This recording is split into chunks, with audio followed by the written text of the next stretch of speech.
இந்த நாடும் மக்களும் ஆங்கிலேய ஆதிக்கத்தின் கீழே அடிமைப்பட்டு கிடந்தபோது எண்ணற்ற புரட்சியாளர்கள் கிளர்ந்து எழுந்து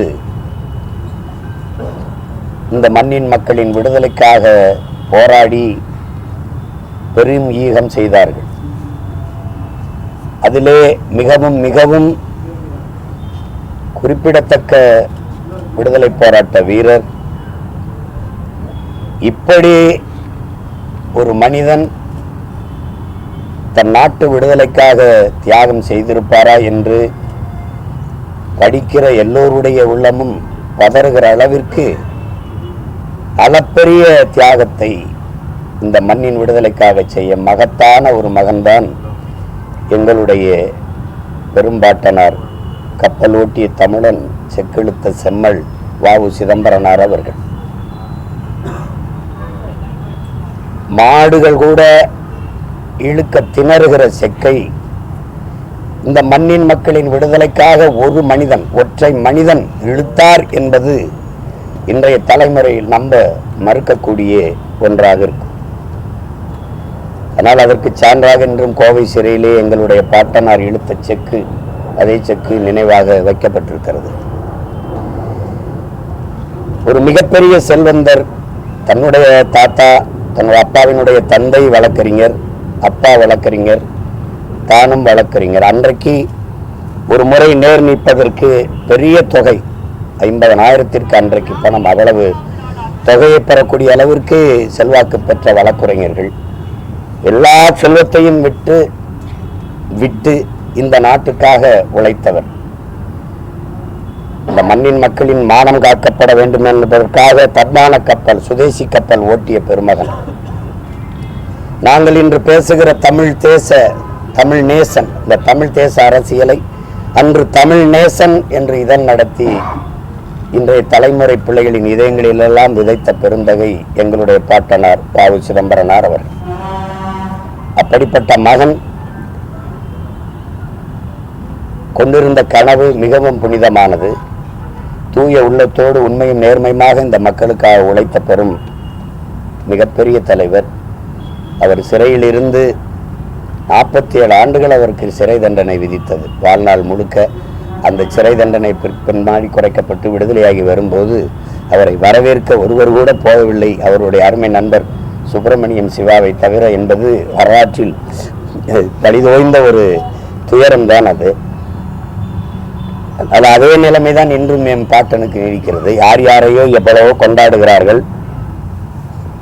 நினைச்சு பார்க்கும்போது இந்த நிலையில் தன் பிள்ளைகளை விட்டு செல்லவா என் முன்னோர்கள் செக்கிழுத்தார்கள், தூக்கில் தொங்கினார்கள், சிறைப்பட்டார்கள், ரத்தம் சிந்தி வதைபட்டு செத்தார்கள் என்று நினைக்கும் போது மிகுந்த மன துயரம் வருகிறது. இப்போ இப்படி ஒரு கேடுகட்ட பணநாயக கூட்டம், இப்படி ஒரு கொள்ளை கூட்டத்துக்கிட்ட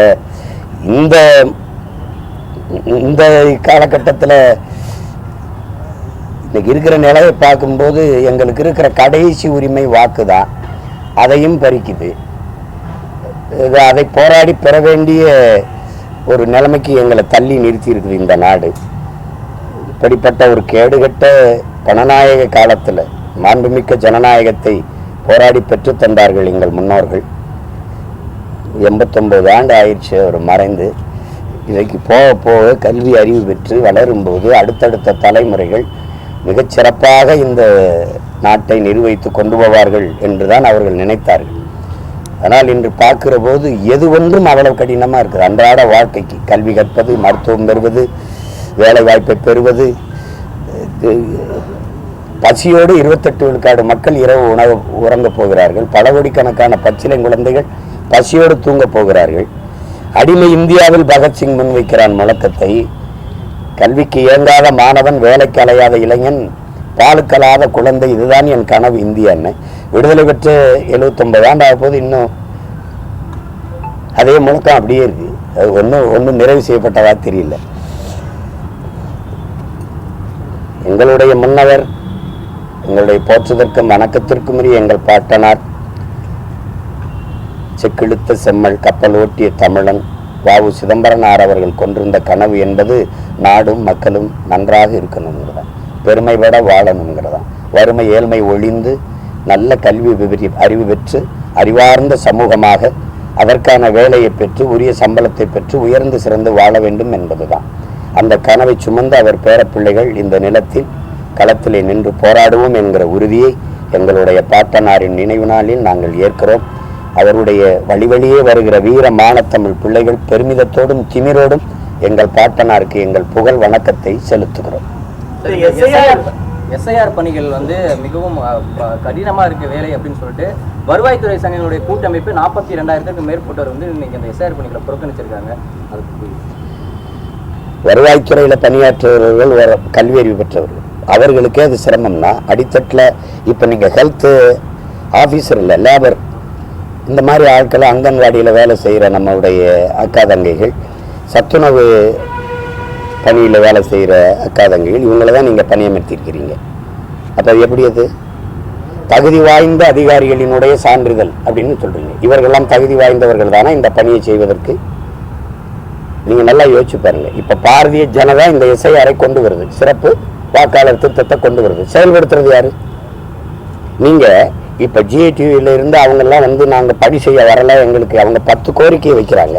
அதில் ஒன்று எங்களுக்கு பழைய ஓய்வூதியத்தை நீங்கள் உறுதி செய்யுங்க, எங்களால் பணிக்கு வர முடியல சுமைன்னு சொல்கிறாங்க. நீங்கள் இந்த கோரிக்கைகளெல்லாம் புறந்தள்ளிட்டு வேலைக்கு வரலைங்கிறதுக்காக உடனே தலைமைச் செயலாளர் வந்து நீ வரலைன்னா உன் ஊதியத்தை துண்டிப்பேன் அப்படின்னா இப்போ யார் இதை கடுமையாக திணிச்சு இந்த எஸ்ஐஆரை செயல்படுத்துறது யாரு? யாருன்னு சொல்லுங்கள். மம்தா வந்து செயல்படுத்த முடியாதுன்னு பேரணி மக்களை திரட்டி போகும்போது நீங்கள் ஒப்புக்கு ஒரு ஆர்ப்பாட்டத்தை போட்டுவிட்டு ஒரு உங்களோட கூட்டணி வச்ச கட்சியில் கூப்பிட்டு பேசிவிட்டு இது இவ்வளவு தீவிரமாக நீங்கள் திணித்து செயல்படுத்த வேண்டிய தேவை என்ன இருக்கு? இப்போ நீங்கள் பிஎல் ஆஃபீஸர் அது போட்டி இல்லை, பூத் லெவல் ஆஃபீஸரை போட்டி இல்லை, அவன் பண்ணி தானே உங்கள் கட்சிக்காரனுக்கு என்ன வேலை? என்ன வேலை? உங்கள் கட்சிக்காரர் இது கூட போகிறாங்க, உங்கள் மாமன்ற உறுப்பினர்கள், உங்கள் மாவட்ட செயலாளர்கள், உங்கள் கட்சிக்காரனுக்கு அங்கே என்ன வேலை? என்ன வேலை? அங்கே போய் என்ன செய்வோம்? உங்கள் கட்சி வாக்க தவிர மற்ற தூக்கி விடுறத தவிர வேற என்ன பண்ணி நடக்காங்க? நீங்க எல்லாம் சொல்லுங்க, மனச்சான் இருக்கு. இந்த கட்சிகள் கள்ள வாக்கை பதிவு செய்திருக்கிறதா இல்லையா? ரொம்ப தூரம் நடந்தது தானே. ஈரோடு கிழக்கில் கள்ள வாக்கு பதிவு செய்ததா இல்லையா? சொல்லுங்க. வாக்குக்கு காசு கொடுத்ததா இல்லையா? அப்புறம் என்ன நேர்மை உண்மையான நிர்வாகம் வரப்போகுது? இந்த எஸ்ஐஆரை திருத்தி எனக்கு இருக்கிற கடைசி உரிமை இந்த வாக்கு தான். அதை காப்பாற்ற வேண்டிய பொறுப்பும் கடமைக்கு நீ தள்ளிட்ட. நீ இந்த வாக்கையும் பறிக்கிற. இது எப்படி கொடுமை பாருங்க. இது என்ன மாதிரியான ஆட்சி முறை? இது எப்படி? இது ஏன் இவ்வளவு சிரமமா இருக்கு நாங்க வாழ்றது? திருத்தம்னா எது தவறு நடக்கும், தவறை திருத்துறதுக்கு பேர் தான். கலை எங்க இருக்கோ அதை தான் பிடிங்கணும். மொத்தமா அடிச்சுட்டு மறுபடியும் நடுவோம்னா யாரு முட்டாள்? நீ யார் நாங்களா? யாரு பைத்தியம்? இதுல தம்பி ஒரு நிலத்துல கலை இருக்குன்னா கலையை கண்டு அப்படி பிடுங்கி போடணும்பா. மொத்தமா அடிச்சுட்டு மறுபடியும் நடுவை வாங்கன்னா எப்படி? இப்போ என்ன பிரச்சனை? இந்த வாக்கை எதுக்கு நீ மறுபடியும் பதிவு செய்யணுன்ற, மறுபடியும் சரி செய்யணுங்கிற? என்னால் முடியலையா? ஏன்னா 2 வாக்கு வச்சிருக்கிறாங்கிறத கண்டுபிடிக்க முடியலையா? இறந்தவர்களுக்கு சான்றிதழ். இப்போ எங்கள் ஐயா ஏகலைவன் உங்களுக்கு தெரியும், பத்திரிக்கையாளர். அவங்க மாமியார் இறந்து 15 ஆண்டு ஆகுதுங்கிறப்பல எழுதி தேர்தல் ஆணையத்துக்கிட்ட 2 தடவை கொடுத்தேங்கிறப்பல மறுபடியும் இன்னைக்கு வந்து உங்க மாமியார் இந்த ஓட்டு இது அவங்கள கூப்பிடுங்க கையெழுத்து போடணும்னா இது எந்த மாதிரி செயல்? அப்போ இந்த 2 தேர்தல் அவங்க மாமியார் ஓட்டை யார போட்டிருக்கான்? எப்படி நடக்குது பாருங்க. பீகார்ல இந்த எஸ்ஐஆருக்கு அப்புறம் இவ்வளவு குளறுபடி இருக்குன்னு யோகேந்திர யாதவ் வந்து உச்ச நீதிமன்றத்தில் தாக்கல் செஞ்சிருக்காரு இல்லையா? 81 லட்சம் பேர் ஏன் விடுபட்டான்? நீ இரட்டை வாக்குரிமைனா ஒரு வீட்டுல 100 ஓட்டு பதிவாயிருக்கு. ஒரே வீட்டுல 100 பேர் வாழ்வானா? ஒரு வீட்டுல. அப்ப நீ அவ்வளவு பதிவு பண்ணி வச்சிருக்கிற. ஐயா ரவிக்குமார் விடுதலை சிறுத்தைகள் நாடாளுமன்ற உறுப்பினர் எழுதின கட்டுரையை படிச்சு பாருங்க. இவ்வளவு புள்ளி வரமா எழுதியிருக்க. ஒவ்வொருத்தரும் 2 வாக்குரிமை 2 வாக்குரிமை வச்சிருக்கிற எண்ணிக்கை முதல் இருந்ததை விட பல மடங்கு கூடி இருக்கு. அப்ப இந்த எஸ்ஐஆரால எந்த பயனும் இல்லை. இந்த சிறப்பு சீர்திருத்தம்ங்கிறது வாக்கு திருத்தமா தான் இருக்க ஒழிய இது சீர்திருத்தமா எங்க இருக்கு? பாஜக மூத்த தலைவர் தமிழிசை சவுந்தரராஜன் என்ன சொன்னாங்க அப்படின்னா, இப்ப இந்த எஸ்ஐஆரால இப்ப பீகார்ல வந்து வாக்கு சதவீதம் அதிகரித்திருக்குல்ல அப்படின்ற ஒரு பாயிண்ட் கள்ள ஓட்டு போட்டா வாக்கு சதவீதம் 81 லட்சம் பேர் வெளியில நிக்கிறானே ஏன்னு சொல்ல முடியுதா? எங்க அதிகரிச்சிருக்கு? இருக்கிற வாக்காளர்ல 8,22,000 நீங்க இதுல 81 லட்சம் பேர் வெளியில் நிக்கிறானே எங்க அதிகரிச்சிருக்கு? அவர்கள் எதிர்ப்பு தெரிவிக்கலன்னு சொல்ற ஒரு போராட்டமோ எதிர்ப்பு யாருக்கிட்ட தெரிவிக்கிறது? இந்த ஈனப்பயல்கள்கிட்ட என்ன எதிர்ப்பு பேசினாலும் எது பேசினாலும் பயனில்லைன்னு போயிட்டா மக்கள். நீனா போராடுற திறனை ஒழிச்சிட்டு நீ என்ன நேர்மையான கடைசி நேரத்தில் 10,000 பெண்கள் வங்கி கணக்குக்கு நீ பணம் போட்டு வாக்க பறிக்கிற நீ என்ன நேர்மையை பற்றி பேசுற? ஒரு தேர்தலில் இலவசத்தை வைத்து பேசுற 10,000 ஒவ்வொரு பெண்களின் வங்கி கணக்குக்கும் போட்டியெல்லாம் இல்லையா? 14,000 கோடி முதலீடு பண்ணிருக்கீங்களா இல்லையா? இதை வெற்றி எதுக்கல? இதை காசை கொடுத்து வாழ முடிட்டா அப்புறம் என்ன எதுப்பான்? எப்படி இருப்பான்? பெரிய ஆட்சி இதுல வேற நேர்மைக்கு கிடைச்சது, இந்த உழைப்புக்கு கிடைச்சது. அப்படியா இவங்க 1000 கொடுக்குறாங்க, அவங்க 10,000 கொடுக்குறாங்க. அது எப்படி தம்பி? அது ஏன் 10,000 அந்த கடைசி தேர்தல் நேரத்தில் கொடுக்குறேன்? முன்னமே அறிவிச்சது தானே, போட்டுருக்காங்க. அறிவிச்ச நேரத்தில் கொடுக்க வேண்டியதானே? அது ஏன் இந்த 5 வருஷம் ஆட்சி காலத்தில் கொடுக்காம இந்த தேர்தல் நேரத்தில் அறிவிச்சு கொடுக்குறீங்க தம்பி? அப்பதான் பாசம் வருது இல்லையா? அப்பதான் எங்களுக்கு பசி வறுமையெல்லாம் இருக்குது உங்களுக்கு தெரிய வருது. இப்ப இதையே கேட்போம், இந்த போலி வாக்காளர்களை நீங்க எப்ப கண்டுபிடிச்சீங்க சொல்லுங்க. நேற்று நடந்த தேர்தலில் போலியா போட்டிருக்கான்னு கண்டுபிடிச்சிட்டா உடனே நீக்க போற? அப்படியா இல்ல நீண்ட காலமா போட்டுக்கிட்டு இருக்கான்ல, அதுல உனக்கு போட்ட ஓட்டுலயும் போலி ஓட்டு இருக்குல்ல. இப்ப ஏன் இதை திருப்தியே தீரணுன்ற? ஏன்னா உனக்கு இங்க ஓட்டு இல்ல. அப்ப நீ பீகார் மாதிரியே இங்க வருவ, வந்து இந்த திமுக போகும்போது ஒரு வேளை அந்த வரவேற்புல என் படம் இருந்ததுன்னு வச்சுக்கிறீங்க, அந்த வீட்டுல ஓட்டு இருக்குமா? இல்ல தம்பி விஜய் படம் இருக்குது, அந்த வீட்டுல அவங்களுக்கு ஓட்டு இருக்குன்னு நினைக்கிறீங்களா? திமுக போகும்போது அம்மா ஜெயலலிதா படம் அல்லது ஐயா எடப்பாடி படம் வந்து அங்க இருக்குமா? இல்ல பிஜேபி போகும்போது இஸ்லாமிய இருக்கிற வீட்டுல அவனுக்கு ஏதாவது ஓட்டு இருக்குமா? எப்படிப்பட்ட ஜனநாயகம் அது?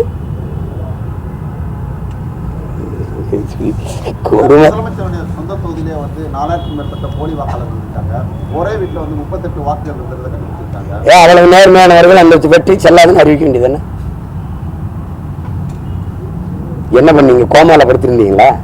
அப்படி கொஞ்சம் குழாவும் போது வந்து காசு வெளியிடும் போது கூப்பிட்டு கையை பிடிச்சி பேசும்போது விஷயம்போதெல்லாம் நீங்க கள்ள ஓட்டு போட்டு 4,500 ஓட்டு ஜெயிச்சிருக்கீங்க போலி வாக்குல, அதெல்லாம் பேசல தம்பி. முடிஞ்சு போச்சு. இங்க பிப்ரவரி 10ஆம் தேதி தேர்தல் அறிவிக்க போற, 2 மாசம் இருக்கு. அவர் 5 வருஷம் இருந்துட்டாங்கள முதலமைச்சரா. இப்ப வந்து போலி வாக்காளர்களை கண்டுபிடிக்கிறீங்க. கொளத்தூர்ல மட்டும்தான் போலி வாக்காளர் இருக்கானா? மற்ற தொகுதியெல்லாம் இல்ல. பிஜேபி வென்ற தொகுதியெல்லாம் இல்லையா? சொல்லுங்க. பிஜேபி கோவை தெற்கில் வென்றுச்ச எல்லாமே நேர்மையான வாக்காளர்கள் தானே? பேச வேண்டிய தேவை இருக்கு, பேசுறீங்க. எங்களுக்கு என்ன பண்றது தெரியல, கேட்டுட்டு போறோம். வேற என்ன பண்றது? ஏன்னா உங்களுக்கு வேலை இல்லை, எங்களை சித்திரவதை செஞ்சு விளையாடுறீங்க, எங்களுக்கு பொழப்ப பார்க்கணும். அதனால நாங்க என்ன பண்றோம் தெரியாம போறோம். எப்படி இது? எந்த மாதிரி நீங்க சொல்லுங்க. இது சரியா இருக்குன்னு சொல்லுங்க. சரி, திருத்தம் பண்ணணும். அதுக்கு ஒரு கால அவகாசம் எடுத்து செய்ய வேண்டியதானே? நீ நவம்பர் 4 தொடங்குறீங்க, பிப்ரவரி 7 அறிவிச்சிருன்றீங்க. பிப்ரவரி 7 முழு வாக்காளர் பற்றி சீர்திருத்தம் பண்ணி அறிவிச்சிருன்றீங்க. எவ்வளவு காலம் இருக்கு? சரி, அதுல அறிவிச்சதுல எங்க விட்டுருச்சு, எங்க பேரெல்லாம் திருப்பி முறையிட்டு அந்த வாக்கை திருப்பி நான் அந்த உரிமையை பெறுவதற்கு காலம் இருக்கா? ஏன்னா நீ பிப்ரவரியிலே அறிவிச்சிருவா, மார்ச் ஏப்ரல்ல தேர்தல், மேல பதவி ஏற்கணும். அறிவிச்சிருவீங்களா இல்லையா? அப்ப தேர்தல் அறிவிச்சிட்ட பிறகு நான் எங்க என் வாக்கு தேடி கண்டுபிடிக்கிறது? அதனாலதான் சொல்றேன், வாக்காளர்கள் எங்களுக்கான ஆட்சியாளர்களை தேர்வு செஞ்சோம். இப்ப ஆட்சியாளர்கள் தங்களுக்கான வாக்காளர்களை தேர்வு செய்யறாங்க. அந்த முறைதான் இந்த எஸ்ஐஆர். புரியுதா? இதனாலதான் பிரதமர் சொல்றாரு, அந்த பீகார் போன்றே தமிழகத்திலும் நாங்க வெற்றி பெறுவோம். நான் சொல்றேன், நாட்டை தான் கொடுத்துட்டோமே, நாட்டையே கொடுத்துட்டோம், நாசமாக்கிட்டிய. இதையும் முடிச்சுட்டு போங்க, இந்த அரக்கரண்டையும் முடிச்சுட்டு போங்க. என்ன இருக்கு உங்களுக்கு? என்ன இருக்கு எங்களுக்கு சொல்லுங்க. 1.5 கோடி பீகாரி வந்திருக்கான். பீகாரை போல இந்த கடைசி 13ஆவதுல பீகாரை மாதிரியா எடுத்துக்கொண்டுனா இங்க எதுக்கு பீகார் வரேன்? எதுக்கு வரேன்? ஏன்னா இங்க இருக்கான். நீங்க எழுதி வைங்க, அவன் காங்கிரஸ் ஓட்டர்ஸ் கூட கிடையாது, கம்ப்ளீட் பிஜேபி ஓட்டர்ஸ் தான். இங்க இருக்கிற வட இந்தியவனையாவது யாருக்கு போடுவா? மோடிஜி பிஜேபி வேணா தூக்கி போய் கேட்டு பாருங்களேன், சொல்லுவானா இல்லையா? அப்புறம் நீ இந்திய திணிச்சா இருக்கிற ஏண்டா அவனை இந்திக்காரனை திணிக்கிறேன், என்ன பண்ணுவேன்? இவனை கத்துக்கிட்டு போய் காடி கராவே பாணி செலுத்தியாரோ பாணி செலுத்தி இது பாணி கராவேன்னு கேட்க நாங்களே எங்கால போயிட்டுக்காப்ல. அன்னைக்கெல்லாம் ஒரு விடுதியில் போனேன், எங்கே நின்று அண்ணன் அண்ணன் வண்டி எப்படி ஓரமாக நிறுத்தி சொல்லுங்கண்ணா. இப்போ போய் இறங்குற காடி கரையாதுன்னு, நீ யாரா நீ எப்படா வந்த, போன வாரம் இல்லை சொன்னாடா இங்கே அப்படின்னு. நீ பார்த்து கொஞ்ச நாள் கழிச்சு பாருக்காது என்ன நடக்க போகுதுன்னு. தொண்டர்கள் இளைஞர்களை அரசியல்படுத்துவது எவ்வளவு முக்கியத்துவம் வாய்ந்தது? இங்கு இருக்கக்கூடிய அரசியல் கட்சி தலைவர்கள் அதை சரியாக செய்கிறார்களா? தொண்டர்களுக்கு அரசியல் புரிதல் வரக்கூடாது என்று இங்க இருக்கக்கூடிய சில கட்சியினுடைய தலைவர்கள் பாதுகாப்பதாக சில குற்றச்சாட்டுகள் இருக்கு. ஒரு அரசியல் கட்சி தலைவரா ஒரு ஒருங்கிணைப்பாளர் அது வந்து எப்படின்னா, தொடக்கத்துல பேரறிஞர் அண்ணா என்கிற பெருந்தகை அவங்க வரும்போது காங்கிரஸ் கட்சியில என்னன்னா விடுதலையின் காயம் இருந்தது அந்த தொண்டர்களுக்கு. இப்ப நம்ம முன்னோர்களை எடுத்துக்கிறீங்களே, எல்லாருக்கிட்டையும் எடுத்து எல்லாரையும் பார்த்து, எங்க தாத்தா தெய்வ திருமகன் முத்துராமலிங்க தேவரோ, எங்க பாட்டனாரோ, இன்னொரு தாத்தா காமராஜரோ, கக்கனோ, சிவானந்தமோ, சிங்காரவேலரோ, எங்க முன்னவர்கள் எவரை எடுத்துக்கிட்டாலும் விடுதலையின் காயம் இருந்தது. சிறைப்பட்டிருக்காங்க. ஏன் எங்க ஐயா நல்ல கண்ணு வரைக்கும் சிறையில் இருந்திருக்காங்க. அப்ப மீச முடிய ஒவ்வொன்னா பிடுங்கி சுருட்டால சுட்ட போது கூட, நெருப்பால சுட்ட போது கூட விடுதலை போராட்டத்திலிருந்து வெளியேறாத ஈகம் இருக்கு. அவனுக்கு அந்த காயம் இருந்ததுனால ஒழுங்கு இருந்தது. அதுக்கு பின்னாடி வந்த திராவிட இயக்கம் வரும்போது, அது பேரறிஞர் அண்ணா வரும்போது, அவரை சுற்றி இருந்த எல்லாருமே 100க்கும் மேற்பட்ட பெருங்கல்வியாளர்கள் தெரியும். நெடுஞ்செழியன், அன்பழகன், மதியழகன், உங்களுக்கு தெரியும் பார்ப்போம். அவங்க கிட்ட ஒரு ஒழுக்கம் இருந்தது. மாலை நேர கல்லூரி போல நடந்தது. அவர் வரும்போதுதான் தமிழனுடைய இலக்கியமும் வரலாறும் பேரறிஞர் அண்ணா அவர்கள் வருகைக்கு பிறகுதான் தமிழக அரசியல் மேடையில சொல்லிக் கொடுக்கப்பட்டது. அதனாலதான் அளப்பெரிய மேதைகள் இருந்தாங்க. எங்க மாமா காளிமுத்து போன்றவர்கள், இந்த நாஞ்சில் மனோகரன் போன்ற மேதைகள், உங்களுக்கு தெரியும். அவங்க பேச்சுகளெல்லாம் அவ்வளவு சிறப்பாக. பின்னாடி தன்னலம் மேல ஏறி இவங்க வர வர, அது எங்க ஐயா இருக்கார் பாருங்க, எங்க ஐயா சகா ஐயாவை நான் ஒரு தடவை சந்திக்கும் போது, இந்த குடிமை பணிக்கு பயிற்சி கொடுக்குற போது அவங்க என்ன சொல்லுவாங்கன்னா, மக்களுக்கு கற்பிச்சிடாத, கற்பிச்சிட்டின்னா அவன் நம்மள கேள்வி கேட்பான், நம்மகிட்ட பதில் இருக்காது. அப்போ உனக்கு மக்களுக்கு இடையில ஒரு தூரம் இருக்கணும்னு படிப்பிப்பாங்களாம். அதை எனக்கு சொன்னார், இப்படிதான் கற்பிக்கிறாங்க அப்படின்னு. அதையும் மீறி கற்பிச்சவர்கள் தான் ஐயா இறையன்பும் ஐயா சகாயம் பண்றவர்கள். உங்களுக்கு புரியுதுன்னு நினைக்கிறேன். அப்ப இந்த இயக்கங்கள் தன்னலம் பெருத்து ஊழல் அஞ்சில ஊறி திளைத்து எந்த கனவுல பேரறிஞர் அண்ணா தொடங்கினாரோ அந்த கனவை சிதைச்சு முறையற்ற நிர்வாகம் மக்களாட்சியை தன் மக்களாட்சியாக மாற்றி கொண்டு வந்த பிறகு மக்களுக்கு போதிப்பது, கற்பிப்பது, இந்த அறிவியல் சார்ந்து. இப்ப நீங்க சொல்ல ஒருத்தர் கேட்கிறார், தற்குறி கூட்டம்னு சொல்றீங்களே, எங்களை தற்குறியா வளர்த்தது யாருன்னு கேட்கிறான். இறை வழிபாட்டை விமர்சிச்ச அந்த இயக்கங்கள் திரை வழிபாட்டை போற்ற வச்சிருச்சு. கடவுள் வழிபாட்டை விட கதாநாயக வழிபாடு புனிதமானதுன்னு கட்டமைச்சிருச்சு. அது இப்ப அனுபவிக்குது. உங்களுக்கு அண்ணன் சொல்றது விளங்கிருச்சுன்னு நினைக்கிறேன். அப்ப அதுல போய் தவறு நான் ஏற்கணும், நீங்க ஏற்கணும், எனக்கு முன்னவர்கள் ஏற்கணும், என் பெற்றோர்கள் ஏற்கணும், உடன் பிறந்தார்கள் என சிந்தனை என்பது சமூகத்தின் விளைச்சல். சிந்தனை தான் சமூகத்தின் விளைச்சல். சிந்தனை தான் செயல்வாக்கம் பெறுது. செயல் தான் ஒழுக்கத்தை தீர்மானிக்குது. ஒழுக்கம் தான் வாழ்க்கை தீர்மானிக்குது. இப்ப சிந்தனை யார் தீர்மானிச்சா? சமூகம். சமூகம் யாரு? நானும் நீங்களும் ஆட்சியாளரும் எல்லாரும். இந்த தவறுக்கு யார் பொறுப்பா இருக்கணும்? எல்லாரும். சாராயம் குடிச்சு செத்ததை போய் சந்திச்சு பாராட்டிட்டு வந்தா அது என்ன சரித்திர சாதனையா? ஆனா அப்படி நாட்டு எல்லையில செத்து வந்த ஒரு ராணுவ கூட இந்த நாட்டில் எந்த தலைவனும் போய் அதன் துயரத்தை பங்கேற்று இந்த பிள்ளைகள் படிப்புக்கு நான் பொறுப்பேற்கிறேன் ஒருத்தங்க சொல்லலையே. எப்படி அப்படின்னா எது போற்றத்தக்கதோ அது தூற்றப்படுது, எது தூற்றத்தக்கதோ அது இந்த நாட்டில் போற்றப்படுது. அது காரணம் இந்த 60 ஆண்டுகளாக இந்த நாட்டை ஆண்ட திராவிட கட்சிகள், அதன் ஆட்சி முறை. அதை நீங்க எவரும் மறுக்க முடியாது. எல்லாம் இருக்கு. இந்த எஸ்ஐயா இருக்கு, எஃப்ஐஆர் என்னத்தையோ போடு, ஓட்டு காசு இருப்பியா இல்லையா? இருப்பியா இல்லையா? இப்ப மோடி செஞ்சார்ல 10,000 போட்டார்ல பீகார்ல, நம்மால் 15,000 போடுறது கூட வாய்ப்பு இருக்கு. இருக்கு இல்லையா? இருக்கு. அதனால நம்ம அம்மாக்கெல்லாம் சொன்ன வங்கிகளை கணக்கு ஆரம்பிச்சு வச்சுக்கணும். என்ன என்ன சரி நடக்கும்பா. 1000 ரூபாய் எங்க ஐயா வந்து 1500 தரேன் இருக்காங்களா? இப்ப பீகார் வெண்டிருக்கு பத்தில அந்த ஃபார்முலாவையும் அவனே சொல்றான், பீகாரை முன்மாதிரியா எடுத்துக்கிட்டு ரோல் மாடல் எடுத்துக்கிட்டு கொடுக்கொண்டு தானே. ஏற்கனவே 10 லட்சம் கோடி கடன், 105 லட்சம் கோடி கடன் ஆக்கிட்டு போக வேண்டியதானே.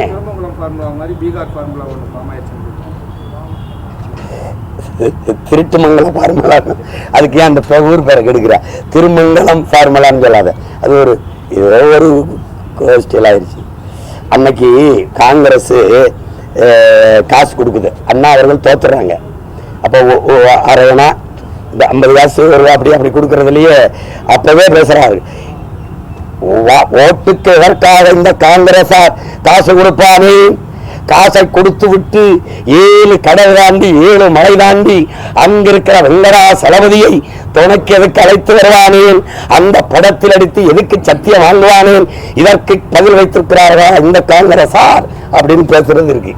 2 ரூபா கொடுத்ததுக்கு அந்த பேச்சு பேசியிருக்காப்ல. இப்ப அவர் பிள்ளைங்க 2000 டெவலப்மெண்ட்ல வருது. இது இதெல்லாம் டெவலப்ல வருது. அவர்கள் சொல்றாரு, சாராய வித்த காசு அதுல அரசை நடத்துறது குஷ்டரோகியில் இருக்க வெண்ணெய்க்கு சமம்டான்னு. அண்ணா சொன்ன அந்த வெண்ணெயை தான் அவர் பேரை சொல்லி கட்சி நடத்துற பிள்ளைகள் வேறு விரும்பி விரும்பி சாப்பிடுது. புரியுதுன்னு நினைக்கிறேன். கோயில்ல ஒரு அர்ச்சகர் உள்ளத்திலும் கோயிலும் தாமரை மலர வேண்டும் சொல்லியிருக்காரு. சேகர் பாபு கடுமையா கண்டனம் தெரிவிச்சிருக்காரு. அர்ச்சகர் வரைக்கும் தண்ணியிலே மலர்றது இல்ல, எங்க ஊர்ல வெங்காய தாமரை தான் மலருது. அவர் ஆசைப்படுறாரு, என்ன பண்றது? அவர் துறை தானே, அறநிலைத்துறை, அவர் மேல நடவடிக்கை எடுக்க வேண்டியதானே. நடவடிக்கை எடுத்தா கடுமையான பாஜக களத்துல இறங்கணும் தமிழிசை மிரட்டுறாங்க. நாங்க நடவடிக்கைக்கு ஆதரவா இறங்குவோம். எப்படி இருக்கும்? நல்லா இருக்குல்ல?